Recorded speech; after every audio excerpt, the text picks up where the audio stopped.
in this indefinite integrals, how to solve this type of expression. So we have integration px plus q. Inside under root we have ax square plus bx plus c. Now these letters px plus q, p and q can be changed. You can take it as L or M or any symbol or letter. Now how to solve this? Now px plus q, which is outside, we need to represent it in the differentiation form of ax square plus bx plus c. So what I'm suggesting is px plus q will be equal to d by dx, that is the differentiation of inside stuff, which is d by dx of ax square plus bx plus c, and then the differentiation will not be equal to that. That means if you differentiate this, most of the time it will not be equal to px plus q. So you need to have certain constant along with it in order to facilitate the equality. So we have lambda and mu. Again, the first thing, px plus q is a linear equation because the order is 1. X has power 1. Inside root we have quadratic equation. The power of x is 2, order is 2. So the linear equation is represented in the form of differentiation of the quadratic equation. Now what will be the next step? We need to find out lambda and mu. We assume that p, q, a, b, c are all known to us whenever this question will come. So if you have 2x square equals to ax square, what does it mean?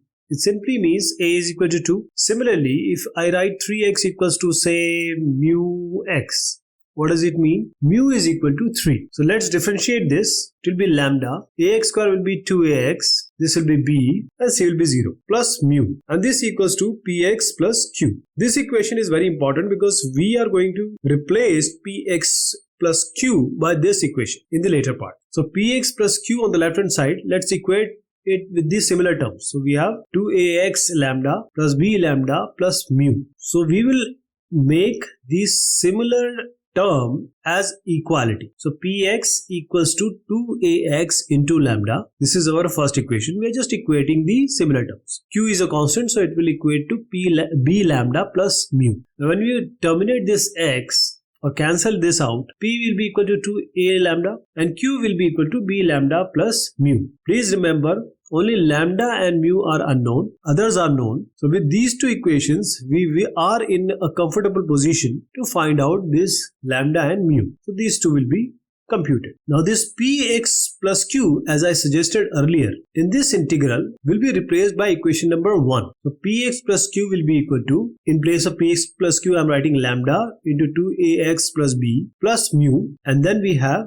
inside a root ax square plus bx plus c. Now let's multiply this. Integration will be lambda into 2ax plus b will be multiplied with the under root ax square plus bx plus c first. So lambda we can take outside.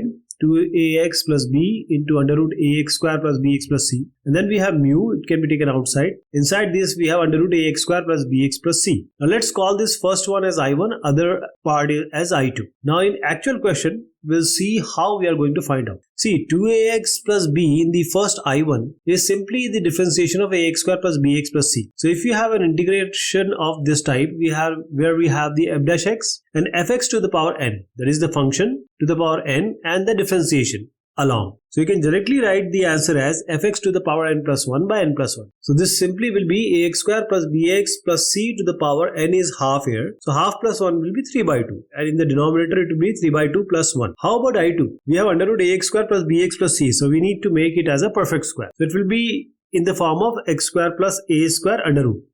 And this is the result which we are going to use. Under root x square plus a square dx will be equal to x by 2 under root x square plus a square by 2 log x plus under root x square plus a square plus constant of integration. Now let's see this question and try to solve it using the discussion we just had. X plus 1 under root x square minus x plus 1. So first thing is, we have to represent x plus 1 as, let us call it as px plus q. P is 1, q is 1. Under root ax square plus bx plus c, it is of the same form. A is 1, b is negative 1, c is a 1. X plus 1 will be equated as what? It will be lambda into differentiation of x square minus x plus 1. So x square minus x plus 1, and then we have a mu. Lambda and mu will be computed because all other things are known. So x plus 1 will be equal to lambda into 2x minus 1 plus mu. Now multiply this lambda inside, so it will be 2x lambda minus lambda plus mu. So let's write it as mu minus lambda. X plus 1 on the left. So x will be equated to 2x lambda. X will be equal to 2 lambda x. This is our first equation. X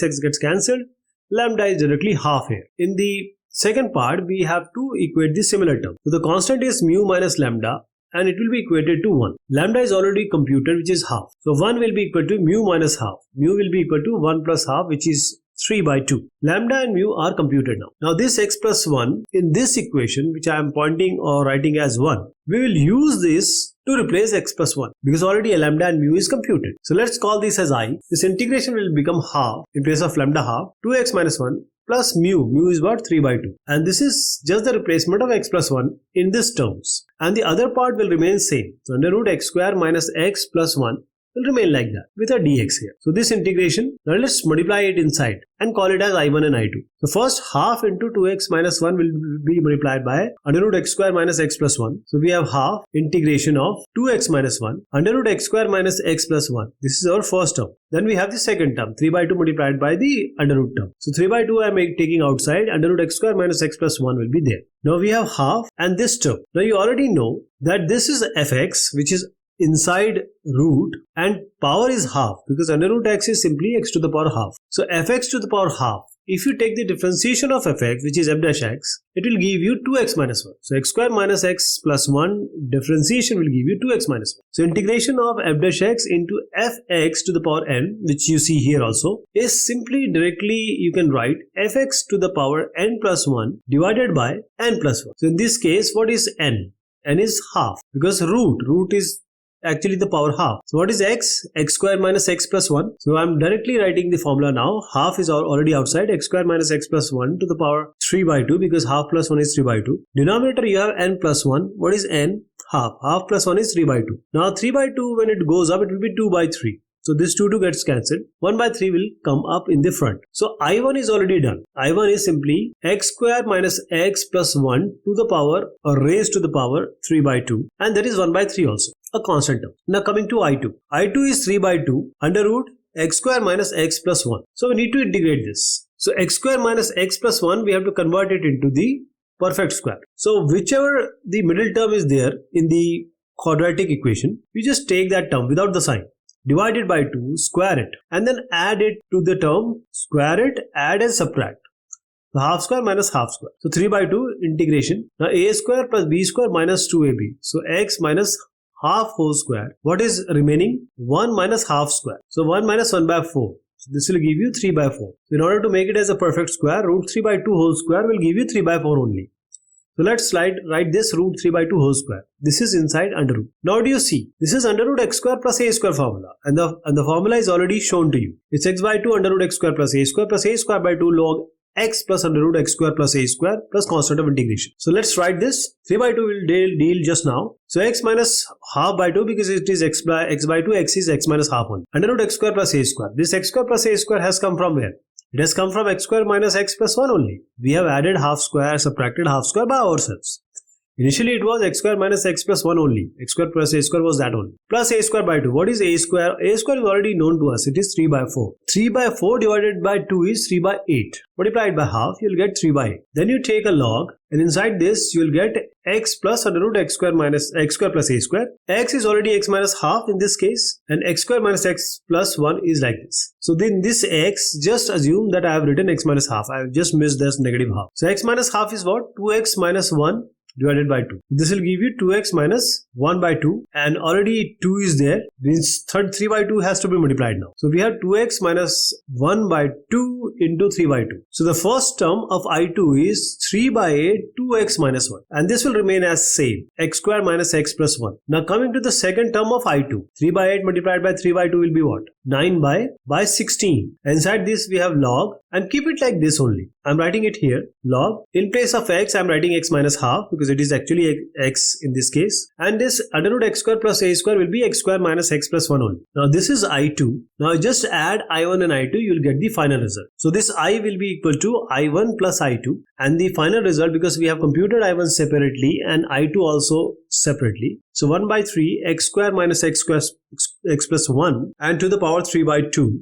This is our I1. Now coming to I2. 3 by 8 2x minus 1 under root x square minus x plus 1. What is the third term? 9 by 16 log modulus of x minus half plus under root x square minus x plus 1 plus constant of integration. This is your final result.